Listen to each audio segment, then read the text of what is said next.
First up on our agenda, we have some final reads under planning. Are there any of these items that the council would like addressed at this time? We have A, B, and C under planning, final reading. All right. Hearing and seeing none. That takes us to ordinances first reading under planning. These I do want to read. So, Madam Clerk, if we would go with 6A, please. An ordinance to amend Chattanooga City Code, Part 2, Chapter 38, zoning ordinance, Article 16, downtown Chattanooga form-based code relative to recommended improvements based on a one-year review. All right, we had a deferral on this item and some changes made by a couple council members with an alternate version. On I See a Light by Councilman Mitchell. Thank you, Mr. Chair. I missed last week. I apologize to council. I see a staff version and then I see an alternate version. That was presented, I'm assuming by Councilman Henderson last week. Yes, sir.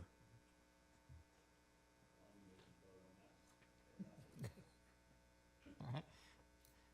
Thank you, sir. Are there any further questions or comments on this item? All right, seeing none, B, please. An ordinance closing and abandoning an open alley off the 400 block of Ziegler Street as detailed on the attached map, subject to certain conditions. Councilman Henderson. Thank you, Mr. Chairman. I have received an email from the applicant requesting that this item be withdrawn, so I'll be making that motion at 6. Very good. No further questions. Let's move on to resolutions, please, under finance, D. A resolution authorizing the city treasurer to renew purchase order number 526211 to Harris Computer Systems for a one-year renewal period for the purpose of billing and collections of property and sewer utility services in the amount of $131,416.40. E, please. A resolution authorizing the administrator for the Department of Public Works to execute an agreement with PNC Equipment Finance LLC for the financing of golf carts approved on blanket order 547383 for a total payment in the amount of $377,208 for a 5-year period. All right, moving on to human resources, F, please.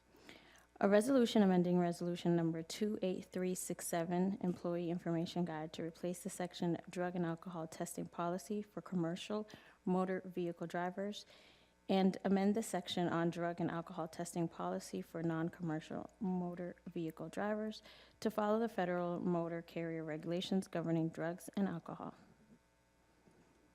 All right, any questions? Seeing none, let's go under legal, G, please.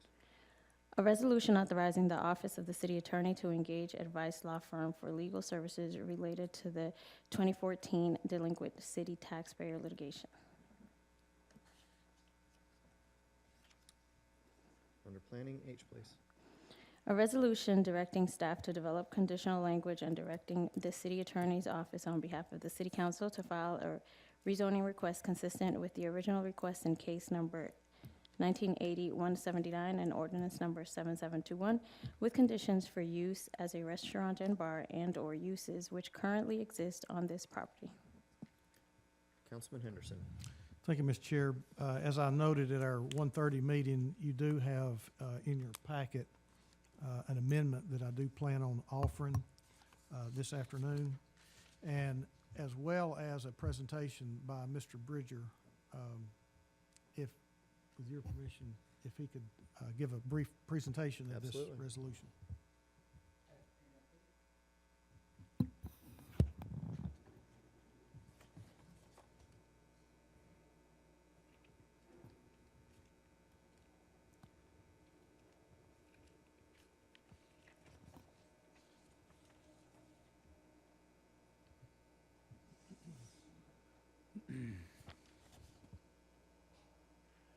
While that's coming down, I've been requested by Councilman Henderson just to provide you a little bit of a history background on this site. So I'm going to provide you a general overview. Actually, this case goes all the way back to 1970 when it was first requested to be a PUD. So I'm going to kind of walk you through how basically the site development and the applied regulations have changed over time. Seen that Reeds Lake Road PDF placed. Thank you. So again, what I'm going to do for you today is kind of first orient you to the site, make sure you're familiar with where this property is located. Then cover the history at this site going back to 1971 when it was originally asked for a PUD. And then I'm going to walk you through some zoning changes over 1977, 1980, 2002, and then conclude with the 2018-062.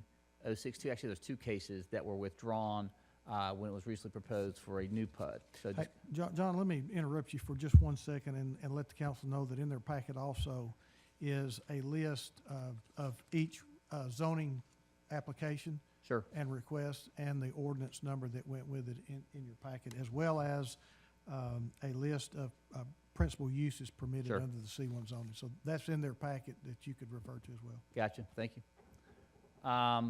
So just to, again, orient you to the site. If you're familiar with the Morrison Springs Road exit off of US 27, if you're heading off to Red Bank High School, if you head up out of town, take that exit, take Morrison Springs Road to its intersection with Mountain Creek Road, make a right. It's about less than a quarter mile up the road on your left, and it runs along Reeds Lake Road. Here is, you see on your left, an aerial of the property. We see Reeds Lake Road, and to the right is the zoning. And you can see the area really does have a mix. Immediately on Reeds Lake Road, I guess to the northwest, it is predominantly single family, larger estate lots. Of course, you do have the clubhouse and office that's currently there on the site, and the former, you can see that kind of that open space running through the middle was the former golf range. The zoning map to the right shows you the C2 in question. The C2 is in the middle there, right off Quarry View. And I'll tell a little bit of history of how we got to C2. It's a little bit of a story behind that. But you can see, again, the zoning is predominantly R1. There's a few remaining segments of PUDs, but as you can tell, there is no currently active PUD, at least for this site. You do have RTZ zoning and R3 for apartments to the south. To give you a quick overview of the timeline, and I'll give a little more details after I hit each of these points, but again, going back to 1971, this area was requested to be a PUD for a residential development and golf course. That was first approved in 1971, and then 1977, we had another request to basically amend that PUD to remove a clubhouse from the PUD. So that clubhouse that we saw at C2, that was removed, and along with that was a request to rezone it from R1 to R4, and the request at the time was to accommodate a clubhouse with offices. Then about 3 years later, that clubhouse was rezoned from R4 to C1, and this is, again, I'm quoting directly from the application, to request a restaurant with a bar. It's important to note that from 1980 on is when the city had conditional zoning language. At this time, it was rezoned to C1 without conditions for a restaurant and bar. Then in 2002, it was rezoned from C1 to, and basically it's part of a citywide rezoning initiative from C1 to C2.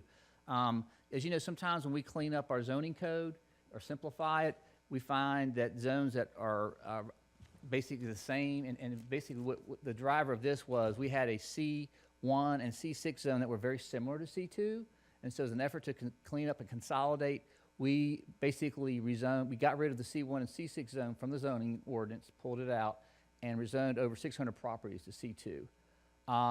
It's important to note that at the time, you know, C1 zone did not permit apartments.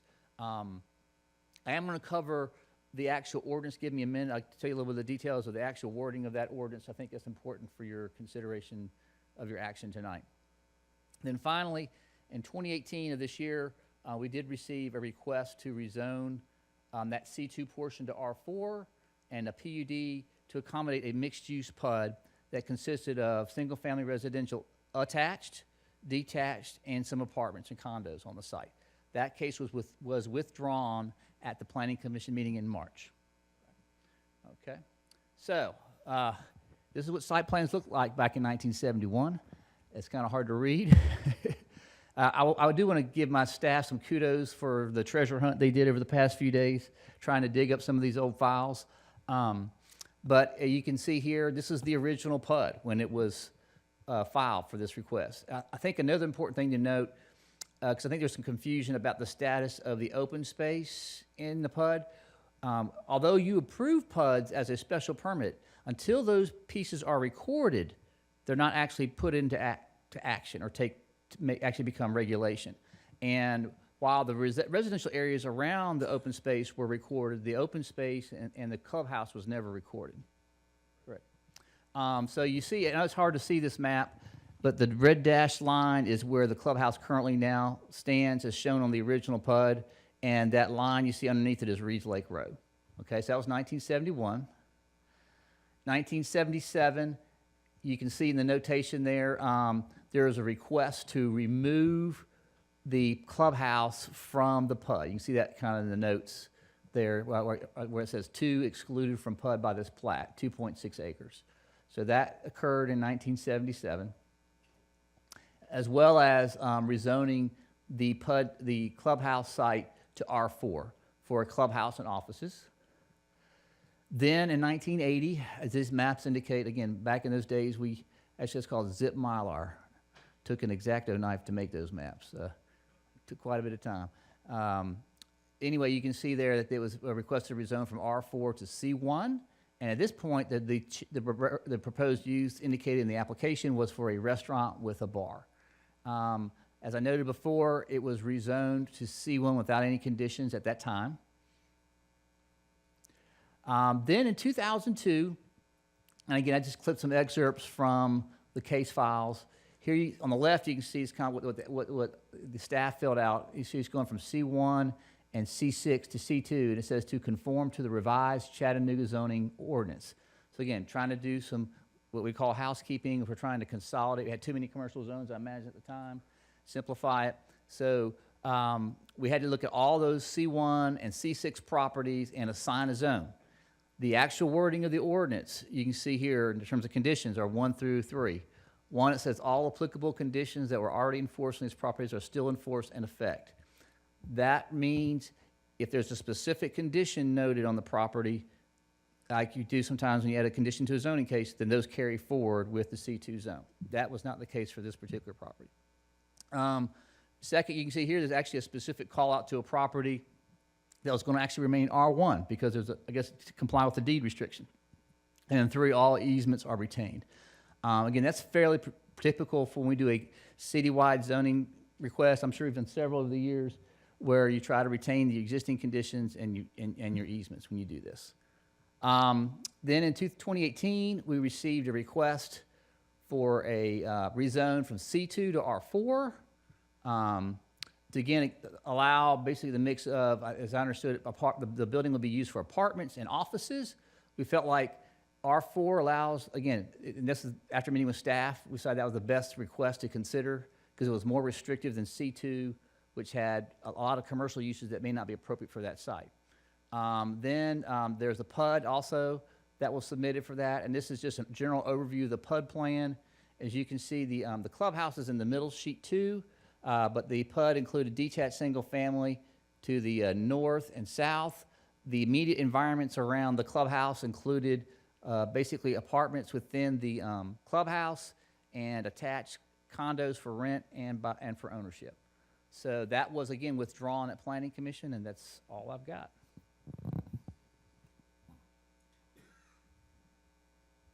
All right. Thank you, John. Hold on just a moment. Councilman Ledford. Thank you, Mr. Chair. John, is there a current plan on file right now? Not for this area. 0. The best we have is the comprehensive plan. But no zoning case on file with, There's property. not currently. It was withdrawn. okay.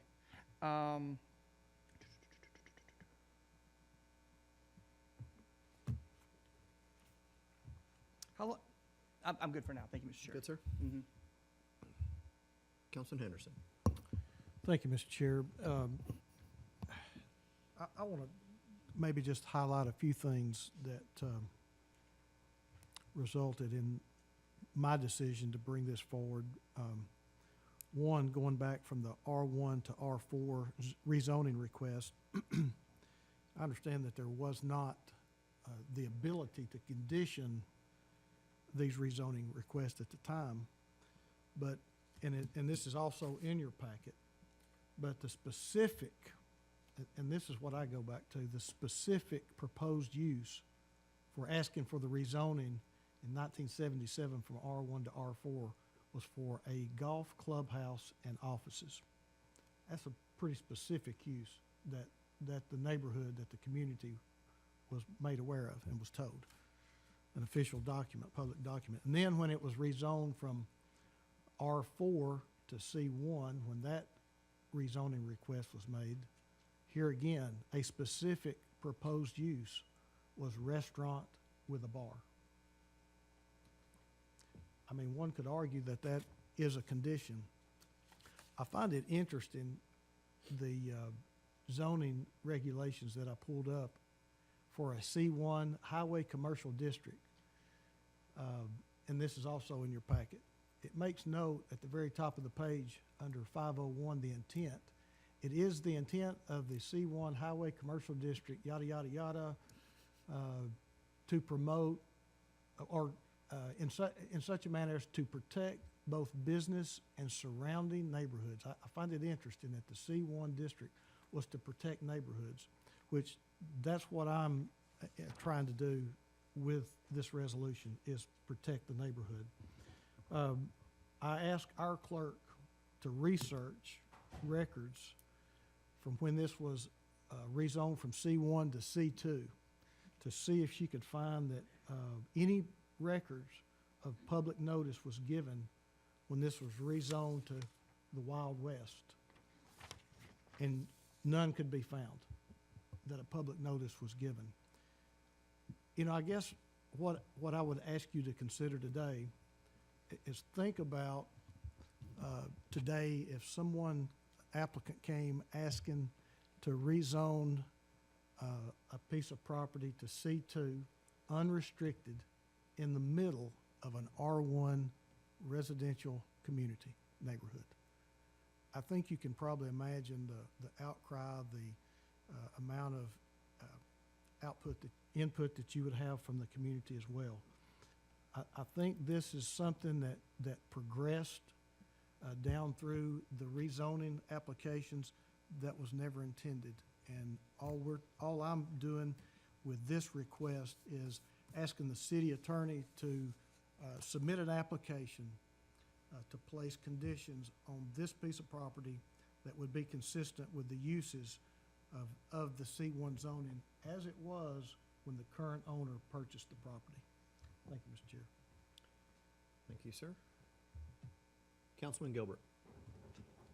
I pretty much agree with Councilman Henderson, and one of the reasons is of the intent. The intent was a C1, and the city decided to make a C2. I think that same situation happened in my area where the intent was they made it a C2, but that was not friendly to the neighborhood, so they made a C5. So I agree with you. The intent was not to make it a C2 like it is currently, and I think that the C1 would, with the intent of the C1, the neighbors in your area will agree that was comfortable with that. Correct? Yes. So that's why I'm looking at that way because of that reason. Because in my area, it was C2 everywhere, and then we start putting C5s in. That's more friendly to the neighborhoods. So I agree with that, with Henderson. Thank you, sir. Any further comments on this item? All right, seeing none. Thank you, John. That takes us to Public Works and Transportation items. These were all covered last week in committee, I through P. Does the council have any questions on these items that were covered last week?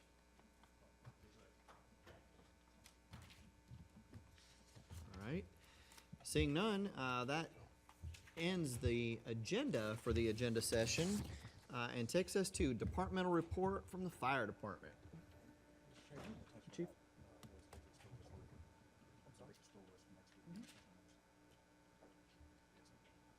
we can. Yeah, Brad, of course. Is that something you want to outfit here? Yeah, let me put it down. Let them finish and then we'll go. Good afternoon, Chief. Good afternoon. How are y'all? Very well, thank you, sir. Good, good. Appreciate y'all letting us speak and kind of give you an update on what the fire department's been up to for the last number of months. Just a kind of brief note, it's been 7 months since I've been in this position, and we have hit the ground running and feel like we've done a lot of good things for the city of Chattanooga up to this point. Kind of bring you up to speed on some significant events that we've had recently. If you recall, back in March, we had our first fire fatality of the year. Mr. Michael Pearson perished on the Igu Gap fire. Firefighters did an excellent job getting in there. Just a quick safety tip as far as that's concerned. The individual went back in the house to look for his pets and got a healthy dose of that smoke, and that's what caused his perish. So just a quick reminder, when those buildings catch on fire, please stay out and let us go in there and put the fire out and try to search for victims if they're in there. So a little bit of more sad news. If you recall, back in February, Ox Highway, we had a significant tanker rollover on an individual that killed the mother of a 3-year-old. If you guys remember that event, it was a hazardous materials truck that was there, and we were able to honor and meet with Mr. Baldwin's family. That's the husband of the lady that perished and his daughter. And we also met with Van Anderson, and he was the individual or the citizen that lives very close to that part on Ox Highway that talks about that danger point in that turn, and has actually responded personally to a number of those wrecks to check on individuals. So we were able to honor him with a Citizen Achievement Award from the fire department on our behalf, the heroic actions that he took to get the little girl out of that vehicle. It was a traumatic event. Had he not stepped in and put himself in harm's way, he crawled up underneath a hazardous materials tanker truck that was leaking to rescue that 3-year-old. For us, that's outstanding. That is really a true testament to our community and the folks that live here. So just kind of wanted to bring you up to speed on that one. We had a very good ceremony with the individual, and Mr. Baldwin was extremely thankful that Van Anderson was there to rescue his daughter, and very appreciative of the fire department as well. But I wanted to bring that up. On a lighter note, we did recently, I think each and every one of you got an invitation to our MDA, our Muscular Dystrophy Kickoff event, coming up on Thursday at 9:30 at Station 1. Hope all of you can attend that. I do want to bring up a point on the MDA kickoff. We do this every year. We send our folks out twice a year to collect money for the Muscular Dystrophy Association. And this past year, we were fortunate enough to raise about $80,000 for that MDA event, which put us first in the state. We even beat Memphis. You knew I was going to bring it up, didn't you? So Memphis has 1,700 firefighters. We have 425, and we placed first in the state. So, so we're very proud of that. But it's really not about us coming first in the state. It's more importantly, we raised $80,000 for an extremely good cause. So another testament to the community and the citizens that live here and their willingness to give. So I think that's a big deal for us. An update on our turnout gear program. I know you guys have asked a number of questions on our turnout gear program. We are currently, the goal was to outfit 390 personnel. That's how many operational personnel that we have on the trucks at one time, 390 personnel. And it's about $2,000 per firefighter to outfit them with that second set of turnout gear. And I don't think I need to explain the importance of that second set of turnout gear as far as cancer protection and burn protection that we have for our firefighters. Currently, we've done 205 firefighters. So your approval of the monies to help us secure funding for that turnout gear has outfitted 205 firefighters. Now we still have 185 remaining, and we're still trying to secure funding to do that as well. So we're looking this year to hopefully cross that project off the list and secure the rest of that funding and get the rest of our firefighters protected. So that kind of gives you some numbers on where we're at with that program. End goal, the end goal after it's all said and done, hopefully by the end of this year, is that each one of our firefighters will have a second set of turnout gear, including boots and helmets. So we're wrapping that entire package into one thing and trying to cross that off our list. So happy, even with Chief Adams starting that program up. I know it's been a long process for us to get there, but it's certainly a testament to you guys helping us with that, trying to get that second set of turnout gear. Fire Academy, we're actually working right now to hire another fire academy. So we're trying to secure some funding for that as well. So we're looking to start an academy hopefully in May. We look to have hopefully 26 firefighters in that academy. If funding allows and we get through that process, we're really kind of excited about the next stages there. So tentatively, we start in May. On the flip side of hiring an academy, we did something a little bit different this year. We had over 418 applicants that wanted to join the fire department.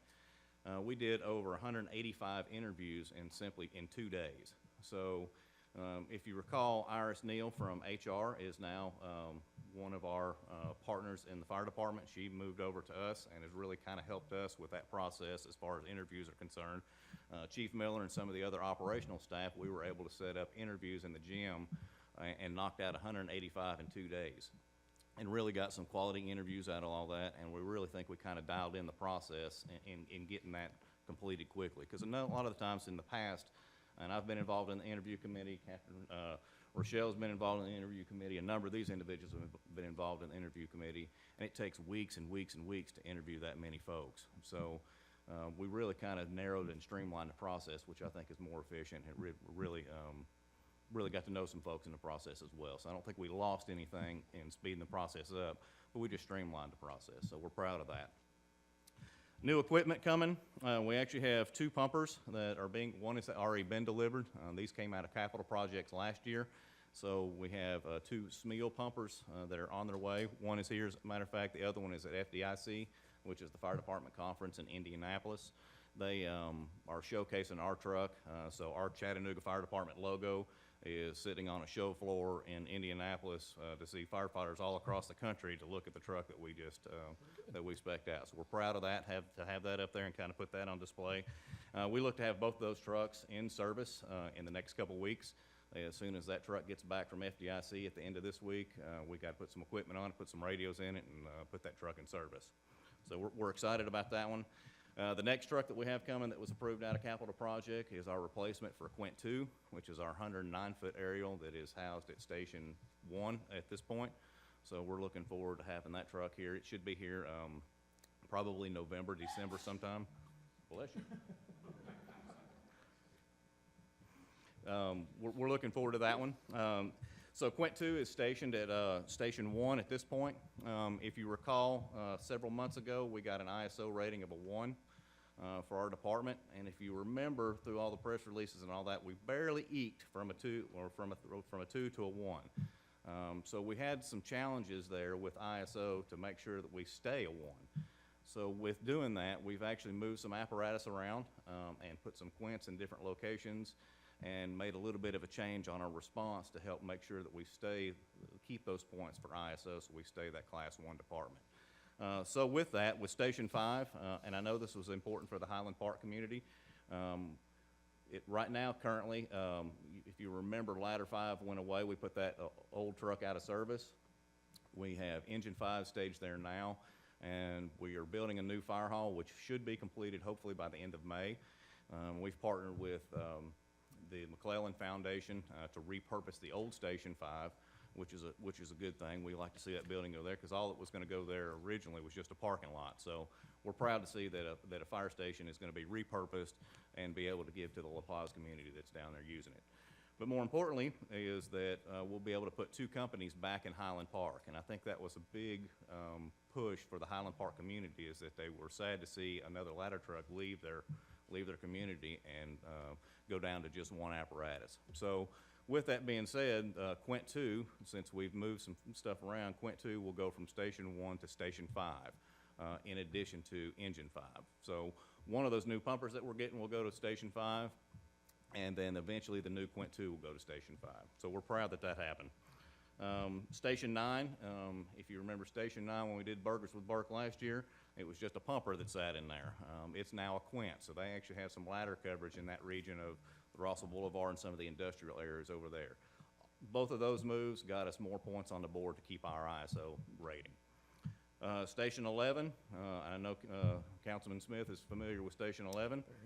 We have a truck up there now. Engine 9 actually went to 11s as the new Station 11, new 11 engine. So, and I think you've seen that up there run. I think I told you some statistics last time, how many runs they've actually run over the last number of months. So it's turned out to be a fairly busy station. So we're happy to have that one up there. So what that did when we moved that company to Station 11 is that the squad that was there for that time period went back down to 19. So we're back to 2 companies at Station 19. So, and all of that improves our ISO rating, or improves points towards our ISO rating. Safety division, just kind of a quick update on our safety division. We ended up with only 18 injuries this year, and only 13 of those individuals were on light duty. And we've actually done some different things with our light duty folks. We've actually found projects and stuff for them to work on while they're there, instead of just sitting and trying to heal up. It makes them feel useful, and we can actually find out that they've got some skills that we didn't know they had that can help us on certain projects. So we're happy about that. Some of them have been at the city attorney's office. Some of them have been in the mayor's office doing just some basic clerical work, that kind of thing. But we've also had a bunch of special projects that we've had them working on as well. So I wanted to mention that. This year in service, the training division up to date has trained over 305 of our firefighters through our state in-service program. And we've included this year, which is something that we haven't done in the past, is a health and wellness initiative. They've actually, all of our firefighters will eventually attend the health and wellness at the wellness center, and we do a piece on their physical health. They actually get to work out for about an hour, and then we've added in nutrition classes, some wellness classes, and some health classes as well in there. So all that will eventually improve our overall reduction in injuries and improve our overall firefighter health. So we're proud that that's going on. And it's been well received by the firefighters and the companies. They've really enjoyed that kind of training. So really trying to put an emphasis on wellness, not only physical wellness, but mental health wellness as well. So we're actually sending some individuals to New York to look at their behavioral health program that they do across the country. These behavioral health programs are programs that have been dispatched all across the country. This same program was dispatched to Las Vegas when they had the mass shootings, to the firefighters and the police officers and some of the families that were involved in such that large event. So these types of behavioral health programs are important for our first responders. So we're anxious to kind of bolster that program and see what the rest of the country is doing with that as well. We also have a new medical director, Captain Skylar Phillips, who has also developed the SNAP program, which is a statewide program that deals with autism with children and how first responders deal with autistic kids when we respond on scene. He built that program and really made that an excellent program that the state's approved to teach to the Fire Commission. We felt that he was an excellent candidate for our medical director, so he has taken that project on wholeheartedly and has really made some major improvements in our medical side of our field. He was able to go to the state in conjunction with Chief Andrews, our training chief, to get an advanced EMT course approved through the state. So we'll be teaching an advanced EMT class over the next couple of years. And we've got about 40 firefighters that need that class. So it's important that we do that in-house. Otherwise, that's a large expense out of our budget to send folks to Chattanooga State or some other college to get those type certifications. So that's another big savings that we feel is important for taxpayers, and providing that service in-house instead of having to send folks out of our area to get trained in that kind of stuff. So we're proud of that one. Our training division has also implemented a post-incident analysis program, which all it simply does is formally reviews each of the incidents that we go on, so we can use those as training aids to see where mistakes are made, to see what's working well, and constantly adjust our strategy and tactics moving forward. So we're proud that that's going, and we've kind of made that an official document where folks actually can see that. Most of it's through the Google Drive where they can actually train with it. Other shifts can see what other folks have been doing, and that's kind of the overall goal with that, is just kind of interagency training. Update for the future, we're actually continuing to do what we're doing. We're updating SOGs, we're continuing the PPE program, and really basically continuing what we're doing, trying to bolster our company officer development program. So we've got a lot going on, and we just feel like we're doing the best that we can with what we got, and feel like we're really making some progress. So, kind of in closing, I want to introduce Captain Terry Rochelle. She has started a program with Hamilton County School System to help, and I don't want to steal her thunder on what we're talking about, but I'll just go ahead and introduce her and let her kind of speak on this behalf. But we really feel from the fire department standpoint that this is a very important program, and she can explain. I think you'll understand exactly why. Thanks, Chief. Hello. Afternoon. What we're trying to do is to reach the youth in our community and make them more aware of being a public servant within their own community. The last 2 weeks of June, last 2 weeks of July, we'll be hosting a public safety camp in coordination with the Chattanooga Fire Department, Chattanooga Police Department, Hamilton County EMS, and Hamilton County 911. We're going to take them through 2 weeks, teach them a couple of things, pique their interest about being a public servant. At the end of the 2 weeks, we're going to have them act as responders on an actual scenario. It'll be something texting and driving, something related to them. We're still working on that portion of it though. But we hope to have 24 students. The first course in June, we hope to have middle school students ages 10 through 14. And in the last 2 weeks of July, we hope to have our high school students. We'll try to get a little more in depth with them. Basic things that we're going to do is make sure that they're CPR certified. We're going to put them through a workshop at the 911 center, teach them skills, what we're calling employable skills, just being able to speak to each other, communicate well. We're going to team up with some different agencies in the community for mentoring, big brothers, big sisters. We're also working with the, let me make sure I get it right, Department of Youth and Family Development. I'm used to saying rec centers, so. So we're also teaming with them, and they're going to be helping us pull students from the East Chattanooga, Carver Center, Avondale, and Eastdale Center. They're going to provide transportation and lunches for us during this 2-week program. And we've also reached out to high schools of CSAS, Tyner, Brainerd, and Howard. We're already have our applications out, and we're starting to see those filter back in. I'll be reaching back out to them in the next coming weeks to try to make sure we have, you know, everything in order for that.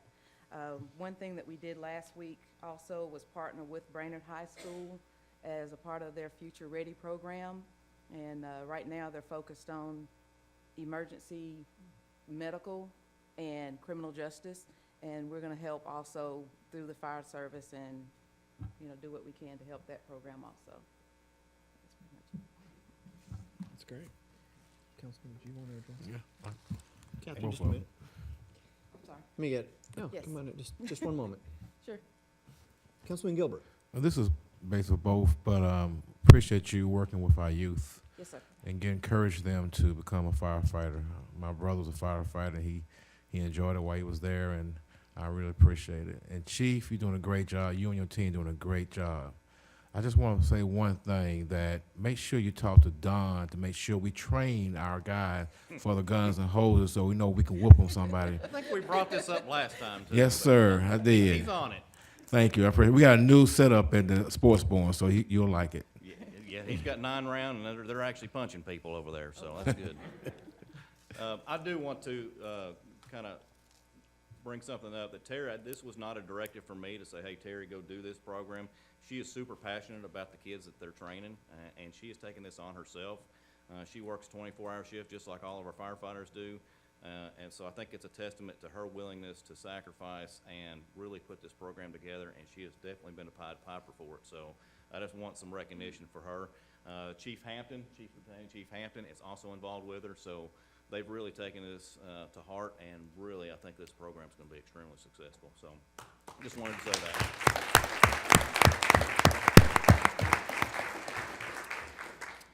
Councilman Mitchell. Thank you, Mr. Chair. Chief, you just keep spreading out into the community. It's just amazing. It's just a wonderful job, and I've seen several different fire chiefs, and I've never seen you miss a beat for continual improvement. And once again, you come up here this year and you say more things, extra things, and great things that the fire department's doing. Your whole group is just first-rated, first class. You obviously deserve a 1. I got one question, though. Thursday, I know the tip-off is on Main Street. Are they going to actually be out in the trucks with the boots on Thursday, or is that a different day? Yes, Thursday, Friday, Saturday, they will actually go out when the ceremony is over at Station 1. Yes. They'll actually get on the trucks and they'll do a rollout. So they will actually roll out and go get in position that day. Well, I unfortunately, I won't be in town that day, and you know how I like to go by and see them, but if you'll agree with me, can I get with you afterwards and put my contribution in early, as Absolutely. long as it goes to 12 and 16? Understood. Okay, all right. I've 12 and noted. 16, 12 and 16. 12 and 16, All right. noted. I'll get with you afterwards. Thank you very much. Absolutely. Put it in my shoe. Okay. Chief, thank you very much. Absolutely. Captain as well. We appreciate all that you do for us. Thank you all. Thank you. Prior to moving on to economic and community development, there were a couple of items at the end of our agenda that dealt with applications for liquor sales in grocery stores. And the city attorney would like to address a few questions the council had earlier. Mr. Attorney? Thank you, Mr. Chair. I think the council was asking if this had anything to do with the new law that passed. And speaking with Mr. Reisman in our office, this is simply a renewal. Every 2 years, these businesses have to come back before council. Going forward, what we're going to do on the agenda is to place or to state renewals for all of these that come up every 2 years. So these are all renewals? These are all renewals. Okay. Yeah. Thank you, sir. I appreciate that. Before we move on, are there any further questions for this portion of our agenda session? All right, seeing none, we will move on to economic and community development with Chairman Byrd.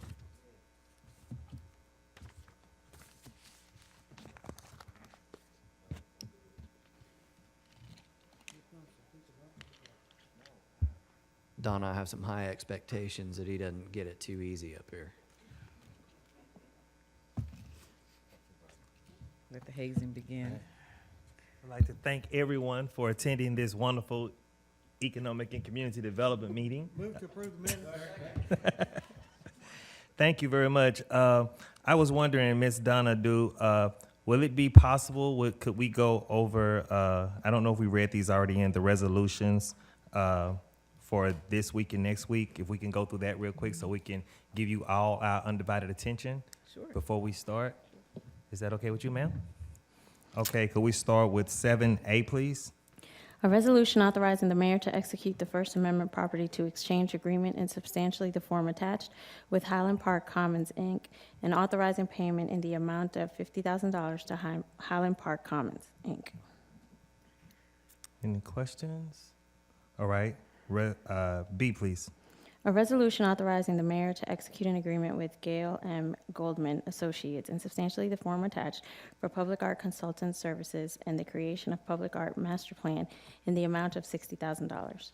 No questions? Okay. C, A resolution to amend resolution number 29148 to enter into a primary contract with PND Construction and a secondary contract with Tower Construction to increase the amount for demolition services by $100,000 for an amount not to exceed $510,000. okay. No questions. Can next week, Tuesday, May the 1st, 2018, Resolution 7A, Economic and Community Development. A resolution declaring surplus of property located at 3300 Brandon Avenue identified as tax map number 156PE016. Okay. Councilman Chip Henderson. Thank you, Mr. Chairman. Don, I'm sure that A and B go together, obviously. What's the purpose of the repurposing of the building? Let me put it that way. Yes, sir. The building has been owned by the city for a while, and it's in need of repair. It's used very rarely, with the occasional exception of the Clifton Hills Neighborhood Association, meeting there occasionally, which Councilman Oglesby is well aware of. That we have the organization to whom the property will be conveyed. They have agreed with the Neighborhood Association to, one, the organization will make the repairs, and then they will allow the neighborhood association to use it as they have in the past, except it would be a much better condition because the church is going to make repairs to it. Is that somehow an agreement? They will be entering into a bilateral agreement between the two of them. It's not an agreement that the city has anything to do with. Okay. No further questions? All right, 7B. A resolution authorizing the mayor to enter into a donation agreement with First Lutheran Church, a registered nonprofit, in substantially the form attached, and to execute any related documents between the City of Chattanooga and First Lutheran Church for the conveyance of property located at 3300 Brandon Avenue, identified as tax map number 156PE016, with the property to be utilized for the benefit of Clifton Hills community. Questions? No? All right, thank you. Now we will hear from Ms. Donna Williams. Thank you. Chris, will you bring the presentation? While Chris is doing that, I don't want to give the fire department a big head, but I do want to say when you go look at the new fire hall, just be mindful that that would not have happened without the generosity of the McClellan Foundation, and specifically the vision of Dr. Charlie Phillips. That block was owned by at least 4 different entities, one of which, of course, was the City of Chattanooga for the fire hall. But the McClellan Foundation, because we couldn't collectively, on the city side, figure out how to keep the fire hall running, the existing one, while also building a new fire hall, because we didn't have the land to do that. The new fire hall prototype would not fit where we needed it to fit. And of course, we would not still have an existing fire hall. So the McClellan Foundation actually acquired some property. You all may remember there was a daycare center there. They acquired some property. We did a deal with them that allowed all of us to get what we needed out of it. And they've been really exceptional. There was a big team of city folks who made that happen. Chief Tibbs and Chief Miller, in addition to Alan Vogel from Public Works, and the stars of it all are Valerie Malik and Gail Hart, who worked with all kinds of folks to make sure that everything got taken care of and all the legal documents were performed, and therefore allowing the current fire hall to stay operable while the new one's being constructed. So we really appreciate the help from all those folks. All right, so on to our presentation. Now, you guys, some of you have seen this a few times, and those of you who've only seen it once before, I bet you can pass this test nonetheless. So I have with me 2 of our team members, Sandra Gober, who is the Manager of Community Development, and Arletha Manlove, who's one of our program specialists. These ladies have forgotten more than I would ever learn about some of this information that we're about to go over. Do I have a clicker? There we go. All right, so the purpose of this presentation is everything that I'm going to talk to you about is consistent with what is required by HUD. As you might imagine, the City of Chattanooga and every municipality that receives funding from the federal government, HUD included, we strive every day to make sure that we are following those rules so that we don't jeopardize the available funding that we have to serve particularly low to moderate income families. So we're going to present to you the 2018-2019 action plan, and we'll talk about the process and the calendar. I will note that 2018, their fiscal year is different from our fiscal year. So when we say 2018 in this presentation, we're talking about starting July 1 of this calendar year. So it'll be a little different. All right, so there are 3 pools of money that are collectively known as entitlement grants. The first one, you'll hear us say CDBG. It took me a long time to be able to say that quickly. Community Development Block Grant money. That's what CDBG is. And you can see primarily the primary uses for that type of funding. We also have home funds, and you can see there what the uses for eligible uses for home money is. And then ESG, you can see what the eligible uses are there. Okay. First and foremost, HUD has some national objectives that they have developed, and we are charged with following those. The first one is that all the money used from those 3 entitlement fund sources must benefit low to moderate income persons. The second, it must aid in the prevention of slum and blight. And finally, address needs having a particular urgency. Okay, now we're also required, everybody in the country of certain size cities, we're required to develop a 5-year consolidated plan. And the plan, we did ours a few years ago, 2015 to be exact, and these are the outcomes that came from citizens. We had lots of community meetings. We had opportunity for folks to provide feedback to us online, in person, et cetera, et cetera. And these are the objectives that were risen to the top. Increased supply of affordable rental housing, and you all know we're doing a really good job of that. We're also concerned about low to moderate housing for folks who actually want to own homes. So on and so forth. I won't read it to you, but you all see that. And these are the types of things that we're talking to you about all the time. Okay, so in the 2018, which starts July 1, 2019 funding cycle from HUD, this is what we anticipate. We won't really know until HUD lets us know how much money we'll have. Sometimes that happens around June, hopefully May and June, but before July. And I'm going to tell you a little bit about this and see if it makes sense, because some of the HUD stuff is a little challenging. So we anticipate getting CDBG, Community Development Block Grant money, in the amount of 1.56. Home funds, 640. Emergency Solutions Grant, 149. Now, that's what we anticipate. That number could be higher or lower. We are allowed by HUD to use last year's numbers for some reasonable gauge of what we can anticipate.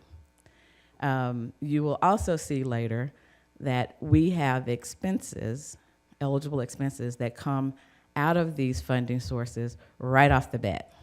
And we'll talk about that in just a little bit. So what is program income? Program income is a little unpredictable, but it is basically the recapturing of money that was previously issued to organizations or individuals from each of those columns.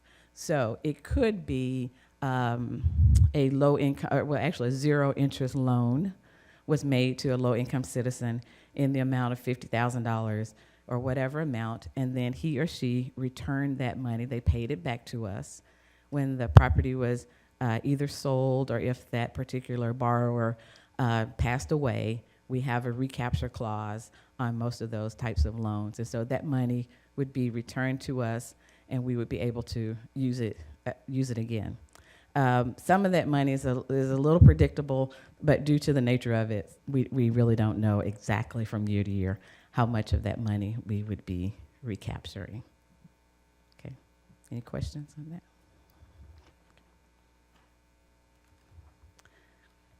So the process we use for this, for CDBG, is we do a request for proposals. We let folks know in a variety of ways that we are going to be allocating the funds, and we let them know what types of organizations are eligible and what types of uses are eligible. We go through that process of making that public, and then applicants submit to us their applications for funding and tell us, of course, how they would be using it and who they would be serving. And then we have a group of folks called the Citizens Advisory Board that comes in and hears what our team is recommending for funding, and they're able to give us their thoughts and to question our decisions, to get more details, et cetera. During that process, each of the applicants, those organizations actually come and present to the Citizens Advisory Board as well as to our staff. Okay, we just completed that, so we have these are fresh off the press. So in the first column, you will see the amount of funding that was requested by each applicant. And then in the second column, you will see our recommendations for funding. These recommendations, this page and all the second funding opportunities that I will be presenting to you for Home ESG. These are recommended by us to you. We're required to publish those and to leave those open for public comment. And then once that happens, you'll see through the calendar when we will come back before council. So I'll go through these super quickly. I think the one to really note, the ones to note specifically here, the $355,000. This is just from the CDBG funds. That $355,000 is what HUD allows us to retain for salaries and benefits for our staff, the 6 folks that run the program. That is from the CDBG funds. Our team, they hate this, but our team is required to take copious notes about their activities because HUD wants to make sure that they're not working on anything that's not directly related to HUD funding. So our staff that's in community development, they are not paid through general fund. You will see them in the budget, but if they're the staff members that are in the budget, they're reimbursed by HUD. The city's reimbursed by HUD for their salaries and benefits. So the second thing is Section 108. This is a loan amount that we pay right off the top for infrastructure that was done for the Hope 6 site several administrations ago, but we have to pay that off the top every year from our CDBG allocation. It also includes funds that we make available to small businesses through our 108 loan at Brightbridge, and that funding is for small businesses that create jobs for folks who live in low-income census-tract areas. And then we have the blight elimination. We also allocate $200,000 a year to transportation for sidewalks in low to mod. That LMI means low to moderate income neighborhoods. And then we have something that we allocate funds for in Public Works known as SLAP, and that is Sewer Lateral Assistance Program. That's for neighborhoods that have, where the sewer lines are not from the house to the street. They actually are from house to house and then to the street, which causes all kinds of problems. So we have funding available when those situations present themselves to folks who are in low to moderate income citizens. And then that $4,700 is left over for other affordable housing programs through community development, and we reallocate those at a later date. Any questions about that? Okay. CDBG, okay, did I just do that? Okay. So we have what's called CHODOs, CHDO. We have one CHODO in Chattanooga, the Chattanooga CHODO. HUD requires out of CDBG funding, this is another off-the-top kind of allocation, we are required to set aside 15% of our CDBG allocation to CHODOs. If we had more than one CHODO, we would have a process for deciding how much money goes to which one, but we only have one. So that CHODO receives 15% of the allocation as is required by HUD. So you'll see here the various applicants for some of the other funding that we have available. You guys can see that you're familiar with, I'm sure, all of those organizations. And should I move on? I think we have a question, ma'am. Okay, great. Councilman Gibbard. On the screen on Chattanooga Housing Authority, that's Cromwell. It is Cromwell Apartments, Yes, sir. That's the projected thing they're trying to do, build around the side of them, the new housing. Correct. Yeah, it's a tens of millions of dollars project, and they had asked us for $480,000 for some of the infrastructure. I think specifically to help with part of the parking lot, if I'm not mistaken. But How's that going? You know what I mean? How? I think they're doing just fine. I think it's progressing well. Yes, sir. I appreciate it. Thank you. Mm-hmm. Councilwoman Burrs. Thank you. These allocations that you have here, these recommendations, are these over and above any, and we haven't seen the budget, but are these over and above what's being requested by these agencies, if any, in the budget? Yes, ma'am. This would be in addition to general fund dollars if any agency requested them. So can we have a printout of this sheet? Sure, we can email it to the clerk, And just let me know who wants a printout, and we'll make sure we have them for you by 6 o'clock. I don't need it for tonight. I just meant whenever. Sure, yeah. Yeah, I'm happy thank to you. do that. That's all. Any other questions? No more questions. Thank you. Home funding. Now, unlike CDBG, which we just did, and ESG, we do both of those once a year. We just finished that process. Open, we publicize it, so on and so forth. Home funds, we used to do once a year, but we do it for the last several years. We've done it several times a year. And so that's why you have seen me come at different intervals throughout the year to present home fund recommendations for organizations and entities that we would like to fund. So this shows how that's broken up, and that minimum required minimum required CHOTO set aside, that's that 15%. Now, we also have another nearly $175,000 that comes from grant administration. That's for staff and benefits related to home funds. So you take the CDBG and the home, and that's how much of the combined total we use for administrative costs for salary and benefits. And by the way, those individuals, they make the same amount of money as any similar individual on the city payroll. So they just happen to be paid for by HUD. Okay. ESG, this is the Emergency Solution Grant. Not a lot of money, but our partners are able to really get a lot of things done with it. So you'll see what they requested and then what we're recommending for funding.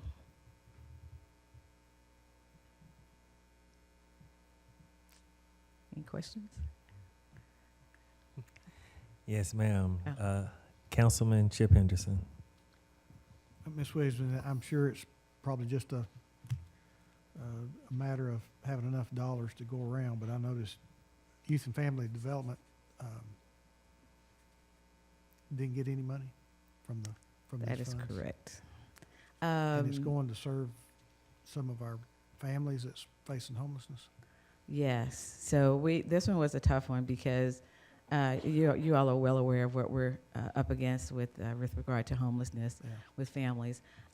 Each of the recommended columns represents just about the same amount of funding that we gave that particular entity the previous year. And in the previous year, YFD didn't request any funds, and frankly, because they had ESG funds left over. Mm-hmm. And we're very serious about if we allocate money to you, we need you to use it. And they've done a great job of using up the funds that they had left over. We just didn't have the money to give to them this year. Was this budget cut, or no? Was it less amount? It wasn't. No, it was pretty much the same amount of money. But they didn't ask for any money last year, so Okay. it was a zero again. One moment, Ms. Donna. Yes. Councilwoman Burst. So let me ask a question. This is really clarifying for me. So, again, when we start looking at the budget that's presented to us, doesn't in any way take an account, or we would have no knowledge of these monies? Other than today, no, ma'am, you wouldn't. So these we issued the RFPs, and then last Monday and Tuesday, the Citizen Advisory Group got with the community development staff, and so today is the first opportunity we have to let you all know what we are recommending for funding. So the agencies, they probably don't even know they're being recommended for funding, because we try to make sure that the Citizens Advisory Group keeps that information confidential until it comes to you. So I guess my question is, when we start looking at the budget Yes, ma'am. and making decisions, will any of this information be included in it? It could be when we go through the schedule, then we'll see how that timing works out. We actually won't be finished with the HUD required process until September. So these folks won't know if for real, they are receiving this money. They will know if the council has voted to to allocate it to them. So I guess what I'm saying is if X agency asks for, pick a number, $40,000, and we see that in the budget, that's a different $40,000 Yes, from ma'am. this. 100%. Yes, ma'am. Oh. And that's a very good question because there are things you can do with general fund dollars you cannot do with this money. Okay. Yes, ma'am. Okay. And then the other thing I wanted to ask you is a couple of times you've said that your staff is paid out of these funds. Does that show in the budget? You said it may or may not. Yeah, what'll happen is if you look up, if you want to see how much money Sandra Gober makes after working here for 25 years, you'll see all of her staff in the general fund budget. But as long as the city remains compliant, and we will remain compliant, HUD will reimburse the city. So for is those there a expenses. note in the budget that there's this amount of money, but it's being reimbursed? You know what? I don't know because I don't put it in my budget. Okay. Yeah, it's not their salaries. That's not in my budget. I'm sure Daisy could answer that as far as the big budget that you guys receive. But Is it, Daisy? I don't count it in my budget. It's not in the general fund budget. So when we look at, say, Donna's staff or the stuff that falls under Donna, they're not included No, ma'am. because they're funded outside of, okay, thank you. Thank you. Okay, moving right along. Okay, so here we go. Do not kill the messenger. This is information from HUD. They don't call me and ask me if I think this is a good idea. These are the figures that we work with all the time. So target populations and incomes, very low, you'll see, extremely low, very low, low, moderate, and above moderate. And these are the numbers that we use, and these are the numbers that our applicants are using when they tell us which population they're going to be serving. That makes sense. Happy to answer any questions afterwards about this. Okay, and everything that we do is tied to, well, most of what we do is tied to low-income census tract areas for the federal money. And those are, if it's in red, we've been told by the Census Bureau that that is a low-income census tract area.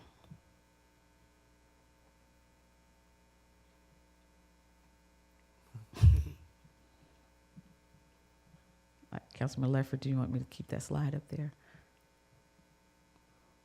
The next one's even better. The next one's even better. There you go. Okay. So, according to the Census Bureau, these are the census tracts, the percentage of low to moderate income folks, ethnicity, and again, that comes to us. That gives us some idea of what areas different types of funds can be utilized.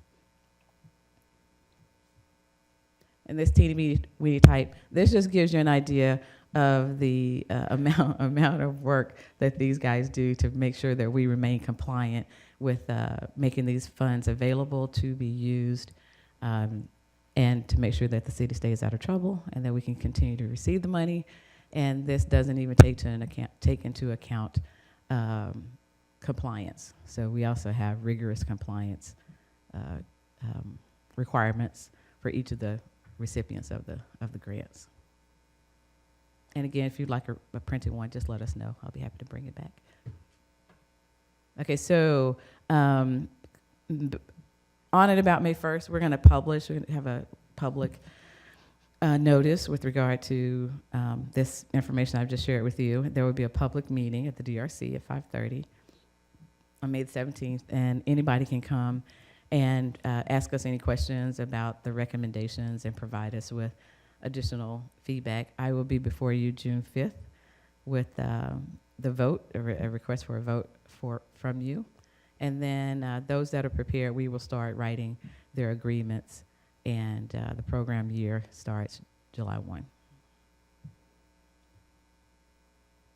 That's Sandra Gober's phone number. She knows everything there is to know about it and can help any and all of us. Don't call that first number. Call her direct number, 7332. She's amazing, and she's managed hundreds of millions of dollars worth of federal funds from the city over the years. So thank y'all for your time. We appreciate it. I'll answer any Okay. questions. And Do we have any Yes. questions? Oh. Councilwoman Coonrod.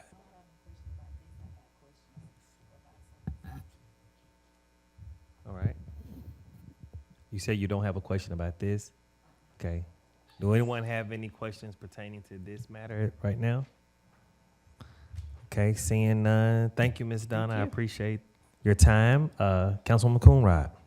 Thank you. I appreciate it. Thanks for the presentation.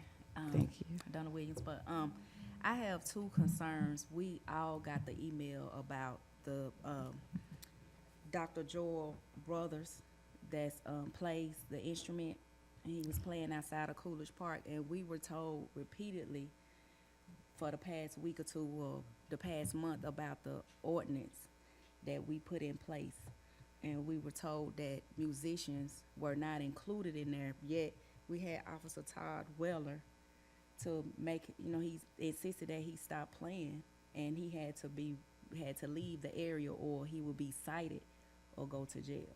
So just for clarity on my part, did we not remove musicians, or are we not educating the police department that they're allowed to play?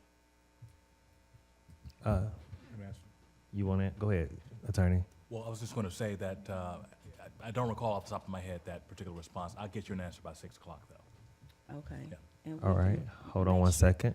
We have Councilman Mitchell. You don't think so? Who's Jerry? Oh, is it Darren? Councilman Leffert. Yes, sir. Thank you, Mr. Chair. Councilwoman, I might be of assistance on that.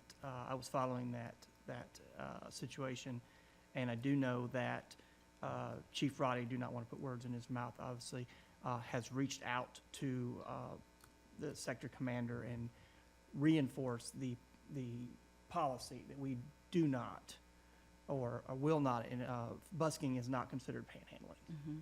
And I'm not sure the situation, it's actually under a bit of an investigation to make sure that everything was played out the way it was presented. And I think that was a wise thing to do, given the allocations. Mhm. So that's being researched, and there has been response. And I know that Chief Roddy is following up with Dr. Brothers, and there's been great communication on that front. But I do know that message has been resent Mhm. and reinforced that busking is not in our panhandling ordinance. All right, thank you. Thank you. And then one other question. To my HR representatives, we had an African-American transgender, Bryson Davis, to apply for the fire department. So my question is, for the on the application process, does it ask individuals if to reveal background information from a lifespan, or does it begin at the time they turn 18, so adult years? That would be an HR question, Right, HR, both of them, they're sitting right there.